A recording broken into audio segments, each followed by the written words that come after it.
What is up, everybody? Hey, welcome to another episode of a fascinating AI23 podcast with your host, Hector the Connector, Reko, Senor Suave, and Natalee, Inca Barbie. Hey, what do we got on tap for today, Reko? Oh man, we got some big news in the AI world. Okay, Sam Altman, CEO of OpenAI, ChatGPT, has been fired by the board of directors. And what does that mean to AI and what does that mean to us? And the second part is custom ChatGPTs. We've talked about this before, but we want to go a little bit deeper into how they can help you in your everyday life as well as in your business. So let's start off with Sam Altman. Natalee, what do you got to say about this? Yeah, so the people who are listening, for us right now in real time, this is less than 24 hours old. So this episode will come out and it'll have been a few days. So we are sitting here looking at what in the heck just happened and why did it happen? And I know we've been posting about it and I've been having some conversations with people.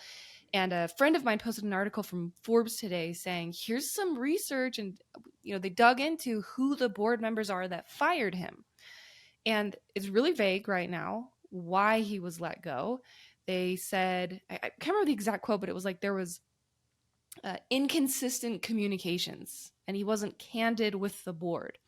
So I think right now in this moment, there's a bunch of unanswered questions like, who is a proponent for profit?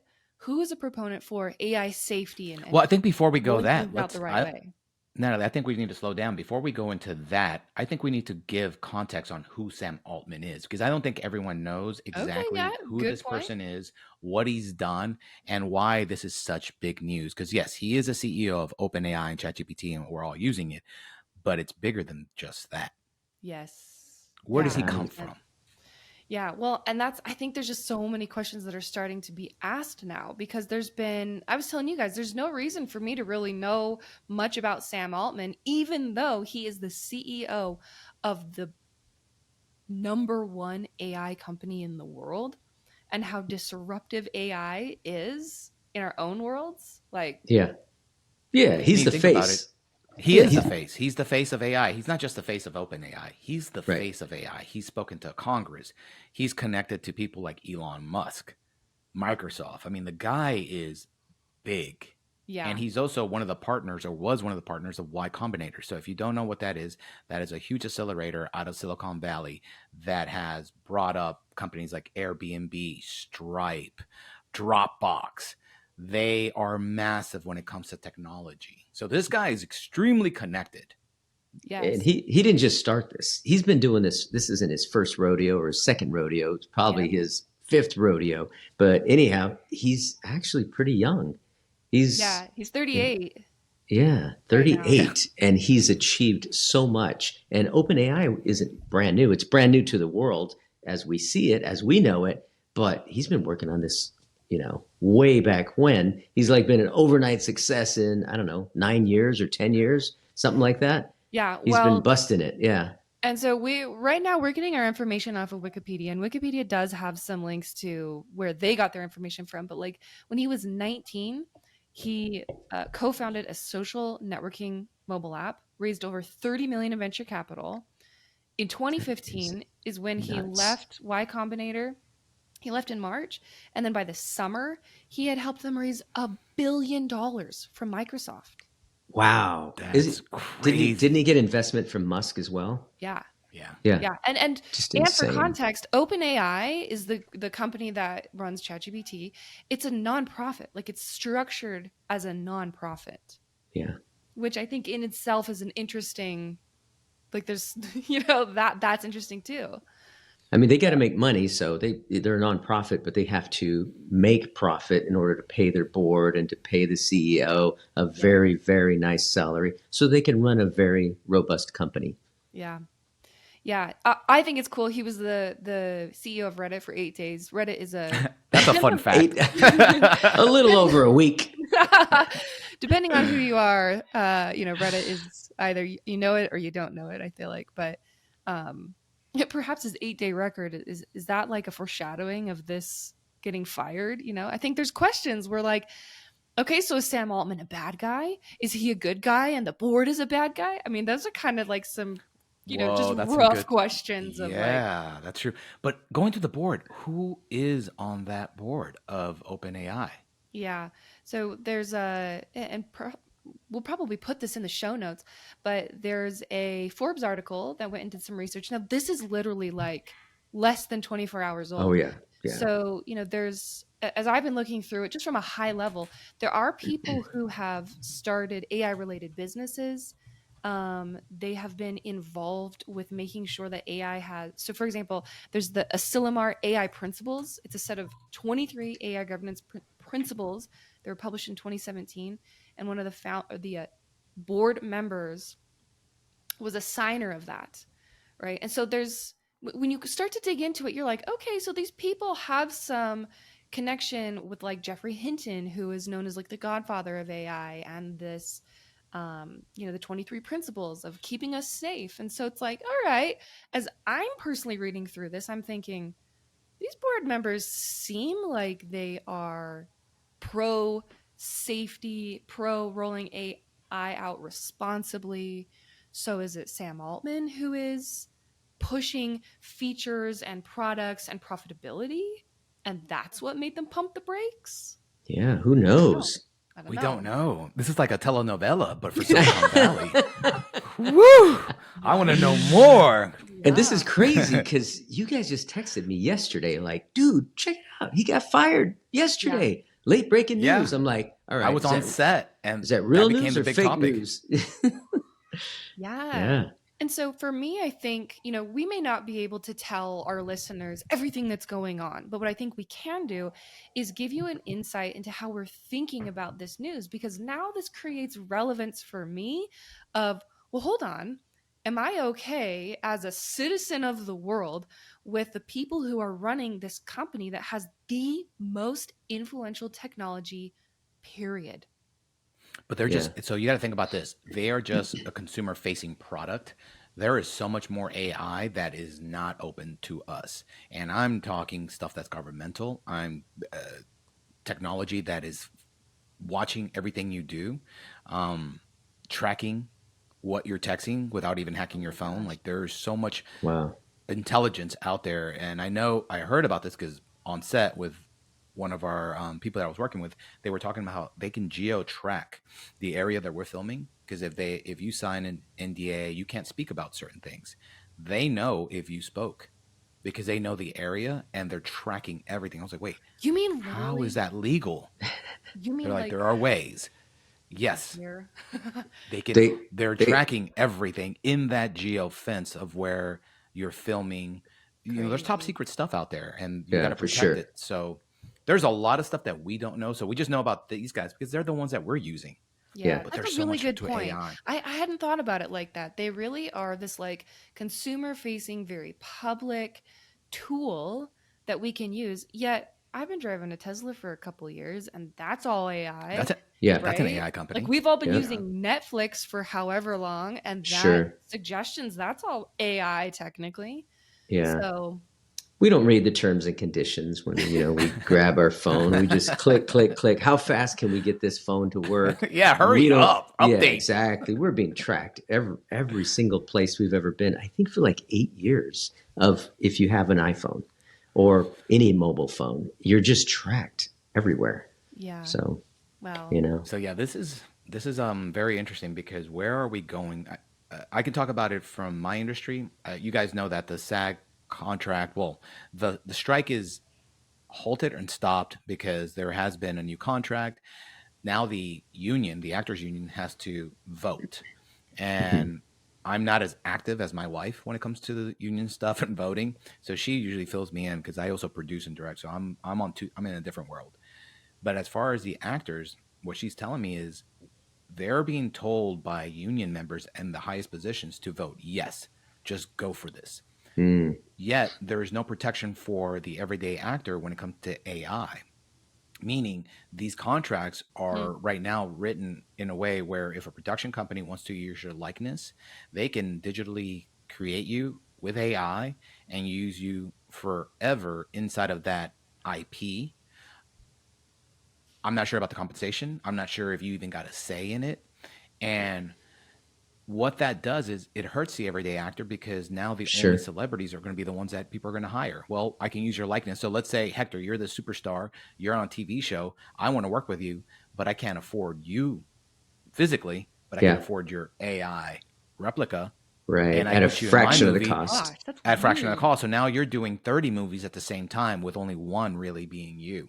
And Why would I hire a regular actor who is the no name when the game is notoriety? How am I going to sell this project? So that's a big concern for her and a lot of actors that are working actors that are not celebrities. And I was like, wow, I absolutely. never thought about this That's way. bananas. Can you imagine And then you being have- broke and everybody going, dude, you're a big celebrity. And you're like, I ain't getting nothing. You're like, my AI version of me is. I am broke. Yeah. I'm not working. Yeah, That's my that's clone. true. Think about that. Yeah. Think about that. Yeah, There's that a would whole bunch of suck. stuff that Perception is reality.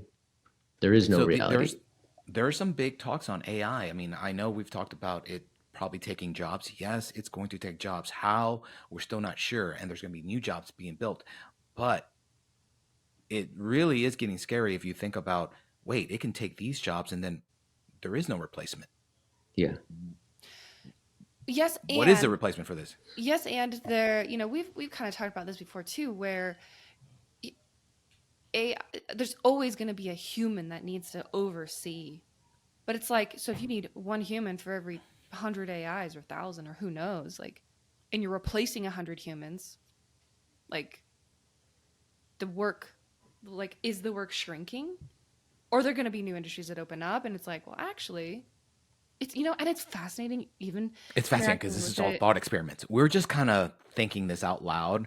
Yeah. I want to give you another example based on this industry, because as I was talking to my wife, she is getting really scared. She's honestly freaking out about this. Yeah. And her concern was huge, because last night we had that conversation and she couldn't stop talking about it, just because right now we have to vote. I wouldn't sign away that's a hard decision. Yeah, I'm well, not going to sign away here's the thing.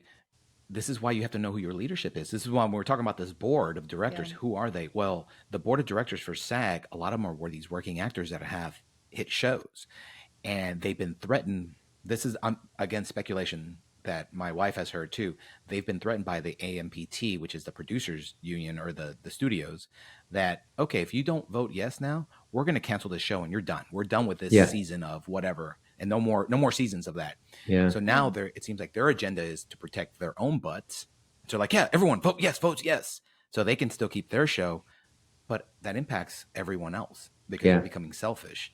And as I was explaining to my wife, because the more I play with AI, I'm like, it's going to be hard for AI to replace all really good acting, but it will replace commercial acting. Yeah, for sure. I'm going to try to experiment and do a commercial with all artificial intelligence, because to me, that one I can replace ASAP. And the actors that are just commercial actors are thinking, oh, we're safe. No, you're the easiest to replace. Isn't that interesting? I mean, we've been diving into AI, right? And we're pro AI. And obviously with guardrails, we're not doing anything stupid or irresponsible. We're doing what we know how to do best. And I've been in, some of my business groups that you guys know, and people are like, Hector, how are you not scared of AI? You just seem so confident with AI and you're just going for it. Why are you not scared? Because we're kind of scared. We're all around the table. We're kind of like, what is next? And we don't really know what is next, like you guys are talking about, but we're pioneering and we're finding out, so that we're educating ourselves on AI so that we are prepared. Because I don't know how else to be. Yeah, that's an interesting comment. I don't feel scared, and I have 4 kids. I think about what life is going to be like for them, and I feel like, isn't there a quote that says, courage isn't the absence of fear, but it's taking action in spite of it? Yeah. Oh, yeah. Like Yeah. that's kind of what we are. It's like, it's not that we are scared. I think we're just bold and brave and courageous, and we're moving into it, and we're choosing to lead, and we're choosing to say, I mean, for me, I know the word that comes up is protection. I feel very responsible to protect people who can't protect themselves. Yeah. And so when we're talking about this AI world, it's like, whether or not I decide to be scared, I decide to be brave, there are good people and there are bad people, and there's going to be stuff on both sides. And Yeah. so why not contribute a voice to the responsible side, to the uplifting of humanity, solving problems worth solving? I think that's what we're doing. Yeah, the good outweighs the bad always, I believe, and I'm very optimistic. Yeah, And we're moving forward. And yeah, I think I'm very optimistic. I'm very positive. I'm very pro until I start having deep thoughts. Once I start having deep thoughts, no, but seriously, like Like, our conversation right now, once I start yeah, going deeper into it, yeah, you really start going, whoa, this is really, really big. It's going to have a lot of impact, good and bad. Everything is good and bad. As we move into new technologies, there's been good, there's been bad. And if you think about it, humanity is all about taking risk. If we never left Africa as the first group of humans, we would never have conquered this whole planet. If the conquistadors didn't travel to the Americas, we wouldn't have the United States. It's all been based on risk. The pioneers going to the West, everything, there's good and bad. There's, I'm talking about the good side of it. Now the bad, they massacred a huge group of people, the natives. There's always been good and bad in everything. Well, And we're just going into it. There's good and bad, but then there's also balance and harmony. So, for example, when you're talking about, okay, if we'd never left and never explored, there's people who were like, let's explore, let's go. But they may have been the ones to have gotten like eaten by an animal or die, right? Sure. And then there's the other people who are like, hold on, should we pack a meal? Should we that was make good some for the weapons? animal. It was good for the animal, bad for the human. But bad for the human. But you're right. But that goes with the early adopters. Yeah, so there's that balance. Like it's like having it's the yin and yang. It's like the differences in us are what make us whole and complete and human. So it's not that like we should only be focusing on AI and driving things forward and innovate technology, pour tons of money into it. Well, yes, and it's totally responsible to pump the brakes and say, no, I don't like that. Tell me why. Or, yes, I do like that. Here's why. So, I don't know. I think it's a... But I think this conversation that we're having is the same thing that maybe the board of directors and Sam Altman either were trying to have or weren't having, and they weren't seeing eye to eye. Because for a board of directors to just fire him, remember Steve Jobs got fired from Apple too. Yeah. And if you've read his book and heard the stories, it was really contentious. It was really bad, and it hurt him so much because he brought in the guy that ended up wanting to fire him. I mean, isn't it ironic that was one of Altman's childhood heroes? He's like, yes, I have achieved. I've been fired by the board. I got booted out. Steve Jobs, baby. Yeah. Now I'm gonna go make my own. Right? Now I'm gonna go build another Pixar and then come back and take over. It's crazy because after this podcast, there's going to be more news about that. What kind of what is it? Irreconcilable. What the heck is that? Irreconcilable differences. Kind of like in a divorce. I was like, Hector's making up new words. I like this. What language is this, Hector? I love it. It's like English, but not. Yeah. So, but what's tomorrow going to hold? What's next week going to hold for that situation? Well, okay. And what's interesting? I just thought of this. We've been talking a lot, the three of us, about building a brand, and Sam Altman, his brand, like his personal brand, was really taking off. And so now it's like, what's the relationship that we as consumers have with the brand of Sam Altman versus the brand of OpenAI? Right, exactly. Yeah. That's interesting. Where's your loyalty? No, that's because think about Steve Jobs and Apple. To me, Apple has always been Steve Jobs. Yeah. Even though there's a Steve Wozniak there too. What's going to happen to Apple, right? Yeah. Right? Now, because OpenAI and ChatGPT, I think of Sam Altman, even though I don't have that same idea of him like I had for Steve Jobs. I still think he's awesome. I think just even when I hear him speak, I'm like, whoa, this guy's so smart. Yeah. I do have to say, I think it's kind of rad that there's a woman who is now interim CEO of OpenAI. Hashtag just saying. Okay. As of when? Yesterday. Like immediately. Yeah. Yeah. They assigned a temporary What was her position inside of OpenAI? What was she? She was a chief technology officer that got Okay. So what do you guys think? Do you think it's Sam Altman that's the problem? Do you think it's the board of directors? Because remember, sometimes the board of directors themselves could be the problem. It's not always the CEO. Do you think, is it money? Is this about profits It's always and about money? money, And isn't it? Humans I are think so. humans, man. I mean, this is high stakes, about as high stakes as it gets, right? With OpenAI. I mean, everybody and their mother and child are using this. Like everybody. So Almost yeah, everybody, yeah. pretty Um, much everybody. you know, that question is the answer. Any answer I would give to that question is complete speculation. So, do you want an answer? I don't No, I no. don't I think mean, we have to. I don't know enough, but yeah, what's your take on it? I mean, I feel like I don't know enough to take a stance. I don't know enough about Altman or the board. I mean, you could have a scenario where you've got a CEO who is just like romanticized and in love with his product, and it's like, oh my gosh, we need to do this and this. One of the things that I did read was that, well, they had an influx of ChatGPT Plus users, so the paid account, that they actually had to Mhm. shut it down because they wanted to maintain the quality of the experience that people were having. So because of these custom GPTs, everyone said, "Oh, I want an account." And so I wonder if maybe features were rolling out, or like it was rolling out too fast, and that was driven by the demand. Like there's obviously been an Mm, overwhelming demand for the product. 100 million users in what, less than 60 days or something. So yeah. Yeah, it was a short time. I mean, It if was a you're the very short time. visionary, like I don't know, was he a visionary Do we know how profitable they type? were? Do we have any idea how profitable they were That or I don't I weren't? don't know. know. Because you never They know, probably right? aren't profitable yet because they've probably been taking so much money. So I don't Oh think yeah. they've hit profit yet. I mean, But they, remember, they're playing the long game. It's yeah. not Yeah, for sure. So, their Yeah, I don't dominance know. is enormous. And think yeah. about all the companies that went down last week. Just last week, we had news on the custom ChatGPTs, which Yeah. people built these new businesses under the OpenAI system, and within a couple days, boom, your business is shut down because now ChatGPT has custom ChatGPTs. Yeah. Yeah. That's Oh my crazy. gosh, That's Yeah. crazy. right? Yeah. By the way, the woman's name, she was Chief Technology Officer. Her name's Mira Murati.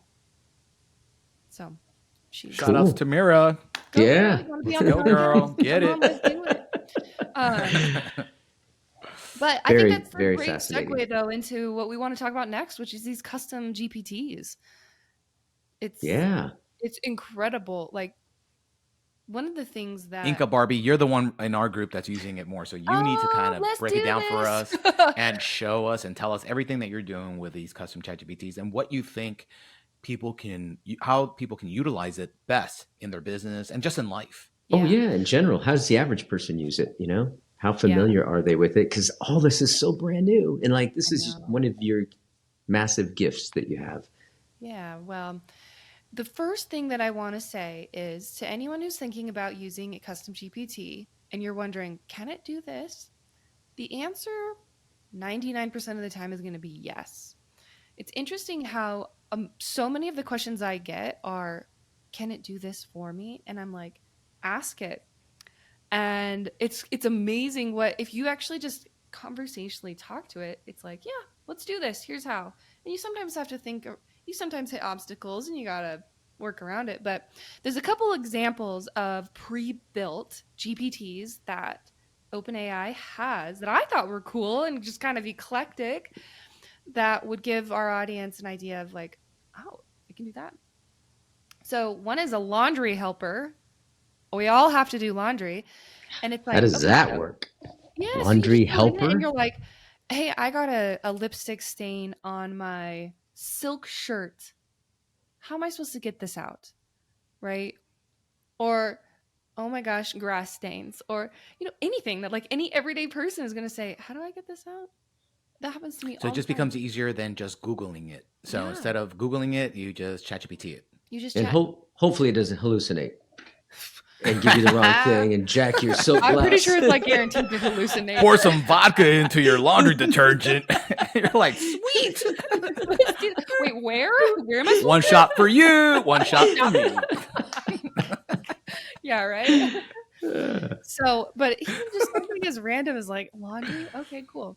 The other one I don't know that if I trust that yet. I don't know if I trust that all yet. right. Fair enough. The other one that I've been using a ton is called the Coloring Book Pro. And so my 11-year-old daughter had her friend over, and I was like, you guys want to try this? So they, we type in a princess on a castle. And it's like, no, that looks like a cartoon princess that's 6 years old. We're almost teenagers. We want to have a. And so I said, okay, well, let's ask it a little bit differently. And so instead of saying a princess on a castle, we wrote, a realistic teenager who is in a cool bedroom with a futon and books. And, they got like super descriptive. It created the coolest coloring pages. And we've been using it nonstop for the last week. You showed us Do you those. print them, or are you using it on a tablet? Yeah, no, you just print them off. Oh, that's Nice. cool. You create your own coloring books. Yes. It's so cool. And the detail was incredible. I mean, it blew away any Yes. traditional type of coloring book. Oh, yeah. So some people are out of a business now, the coloring book industry. Well, the line art, it was so clean. I mean, it was all line art, so you could just get your colors, or you All grab line your, artists, you're out grab of your, business. your pen on your iPad. I'm just checking them off. And Who else? color on Who that, else is out of a right? business here? Who else is you're out of of a work? job, and you're out of Yeah, exactly. Wow. But Wow. here I want to give one more example of this coloring book thing, because my daughter is super into wolves. She loves wolves. So she kept asking, yes. Werewolves like, or wolves? Just like wolf, WOLF. That's awesome. Me too. So that's Those why I was sci-fi asking. stuff. I really love wolves too. I was like, I thought that was just me. There's more like me. So she's like, Mom. And she's 11. She's like, a realistic teenager with wolf ears and a wolf tail sitting on her bed with a little wolf puppy. I'm like, all right, I don't know. We'll see if it can do it. Guess what? It did it. It did it. Oh, okay. Nice. We'll have to Nice. insert that into this podcast because that's cool. Dude. I would love to see that. Yeah, That sounds so cute. It's crazy. So, and then the third one that I came across, which, I haven't used because I don't drink alcohol, but it's a mixologist. So it's like, you got a holiday party coming up? Like, let us know and we'll find the perfect mixed drink for your party. Huh. Really? Yeah. But you That's haven't tried it. I'll have to try that. I have to be I'll like, try that one. what is a on the rocks Jack Daniel Shirley Temple? I don't even know the words of it. Right? Wow. I'm sure it would be hard to find a bunch of volunteers to taste test these things. Yeah, right. So y'all go online and say, what's the best for my murder mystery Christmas themed party? Right? So sort of like I wanted to help me set up a murder mystery Christmas theme party. Too. That sounds fun. fun. Yeah, I'm sure it could Like, do wait, the hold thing. on. Can it help me with that? Yeah, the answer is yes. Go ask it, right? Actually, that's something. So my husband plays like tabletop games, and he's used it to build out characters, who they are, what they look like. It's like building your own fantasy world, right? And so he uses it to like build his own fantasy world and storylines and stuff. And yeah. Well, so the new ChatGPT, it actually has 3 different kind of avenues. The old ChatGPT only had one, right? So now it has graphics and it has data. So you want to talk a little bit about that? Yeah. So it has DALL-E integrated into it, which is, and you probably know this better. I don't know as well the difference between MidJourney and DALL-E. They're very similar, and one is better at some stuff. We're leaning a lot more toward DALL-E these days. Really? It's really? Oh, yeah. So we're using MidJourney using and any- DALL-E. Question for you. Are you using it right on the Yes. ChatGPT? Okay. That's what makes it easier decides because for you. That's the crazy thing. It decides for you. the reason I think I'm going to prefer DALL-E is because I already go into ChatGPT and it's easier for me to write the prompts there and compared to MidJourney where you have to go to the Discord, then you do it, but there's other stuff happening. So it's a whole other world of conversations happening at the same time. So you're waiting for your thing to process. In MidJourney, I think ChatGPT is just so easy and there's kind of pros anyone and can pick it up. cons. There's pros and cons. So MidJourney, you get 4 windows, 4 previews, 4 different looks, like samples. examples. It was crazy. I dreamt the other morning, of this Harry Potter-esque library that I walked into. And it was so cool. There was like gold rails and staircases and winding all over the place and stained glass windows. And it was like the coolest. So I busted out my phone in my dream and I started just videoing, And when I woke up, I'm like, I'm going to prompt that bad boy. And I did. And I wanted to recreate my dream, my vision. And it got pretty close. It took me about 30 minutes. I'll have to show you guys, but it looks phenomenal. So you get 4 and you can res up, you can widen. There's so much more flexibility in MidJourney than there is in ChatGPT with DALL-E. But with DALL-E, there's other things that you can do that are very, very good, that seem to rival, if not be better than MidJourney. So my team is doing that. Well, it's just you get a quicker preview. It has a more complete thing, graphic that comes up. And what does that mean? A more complete graphic? What does that mean? Yeah, like I think we have a oral care client, and we said create a mouthwash and call it this, and it's actually getting pretty good with the words. So it'll create one mouthwash, but it requires a little bit more prompting, I think. And with MidJourney, it's strictly graphics, so you can go in and update and revise and refine and get more things, more so than you can with ChatGPT. Okay. So DALL-E.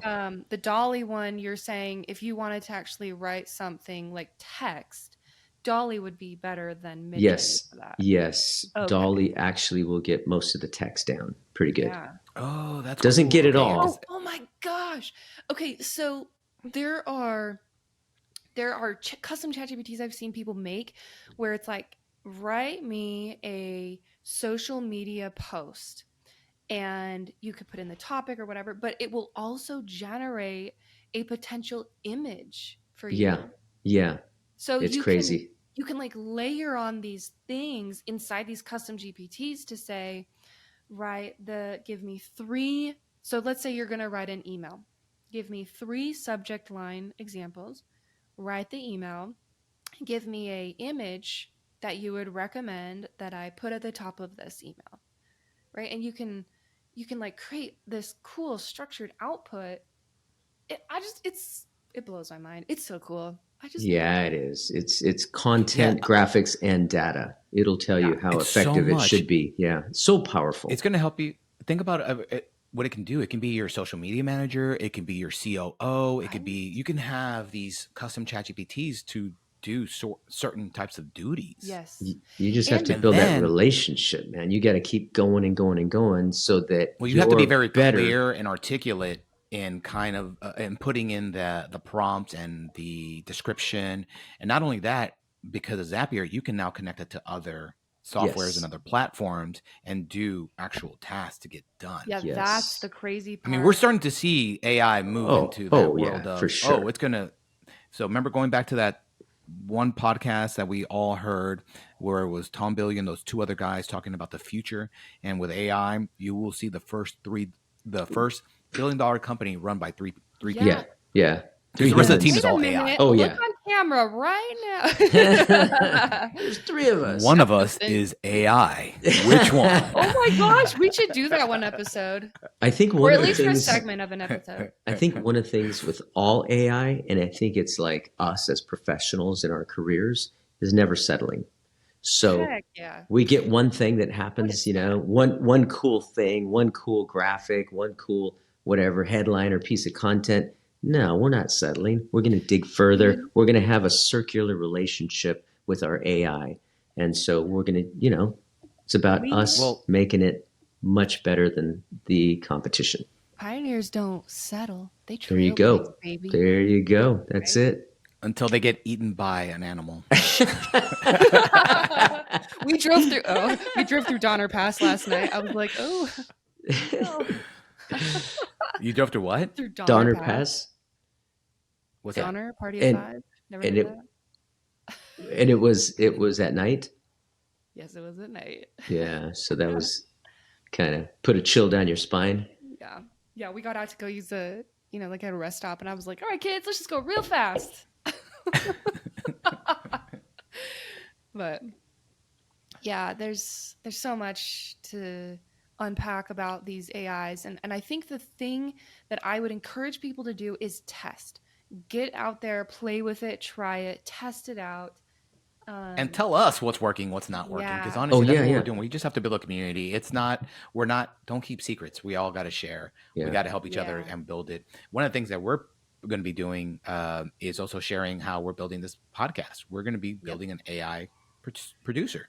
And what is that? So we're going to take the knowledge that I have on producing content and then putting that into an AI and seeing how that can help us distill it and help move the content forward. And not only that, distribute social media. So as we build it, we'll document it and share that. Yeah, I did a video that I think is really helpful, and I've gotten some really positive feedback from it too. That's on our AI23 channel. So, definitely follow and follow us on social channels, because that's where we're going to be posting this insight as we build it, as we literally, chop down and machete these problems and solve them. That's what we're sharing. The best way we can help our community is to go through it ourselves. And, we don't know.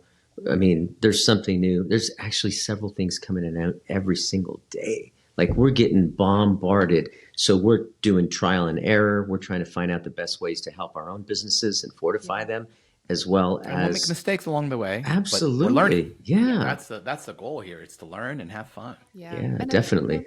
As we come to the wrap of a year, there's this seasonal shift that experts call the Great Emotional Reset, where we're all kind of thinking about, man, I'm tired of the old way. I want to be this new way. And so I look at the last year, the 2023, and OpenAI and ChatGPT and all this stuff that's happened. And I'm sitting here thinking, I want to act as if I knew what was in store over the next coming year and just dive in and go for it and jump. And 2024 will be full of new updates and even better AI. And, Hector always says, what, AI is the worst it'll ever be. Today, this right moment today. is the worst it'll ever be. I stole that. I borrowed it from Mr. Grateful. Yeah. So that's what he says. And he took that from me. So there you go. We come full circle. But yeah, That's it. go explore, you try, test, fail, succeed. It's all part of it. Yeah, absolutely. And I wanted to share something. As you were saying that, you made me think about because I am right now working on my goals, and I'm using Ben Hardy's Rapid Transformation course that I'm in, and it's an amazing course. He talks about so much who, not how. Yeah. To 10x yourself, it's really the who, not the how. And it's harder for me to really grasp it. I'm like, what does that really mean? But I'm starting to understand it, because once you push yourself to new limits, you really don't know what you're doing. So you have to find the people that have either been there or are there to get advice from them. Yeah. It's sometimes going to be hard to get them physically, but in today's society, we have them giving free information, like Tom Bilyeu, Alex Hormozy, who we talk a lot about. Yeah. I think in 2024, the who will be taking that person and ingesting some of their information and putting it into the ChatGPT, and let that be your who, depending on what you're trying to do. So if I'm looking for a who in health, take information from some of the top people, feed that to the AI. This is the person that I really like that talks about my nutrition, workouts. Now you're going to be that who for me. Yeah. Create that ChatGPT. I'm like, I want to lose 15 pounds in the next 3 months. I want to have the best body I've ever had, feel the best I've ever had, be the youngest I've ever been. And what do I need to do? That can be for skincare, health, business, parenting. Your who's could be on your phone now. And I just, to me, I'm thinking, wow, I think I'm going to start building some custom ChatGPTs that are going to be my who's in different areas of my life that I'm really trying to 10x. Yeah. That's really cool. Yeah. Great goals, man. You got to I love that. bring the tribe with you, baby. 100%. Who are you guys? What am I doing here? I've leveled up. Sam Altman, let's go hang out. No. It's been an awesome episode today, you guys. Loved our conversation. And thank you to our listeners for listening. We love you guys. We appreciate you. And would love for you to subscribe and share this podcast with anyone you think would find it valuable. So for that, we're out.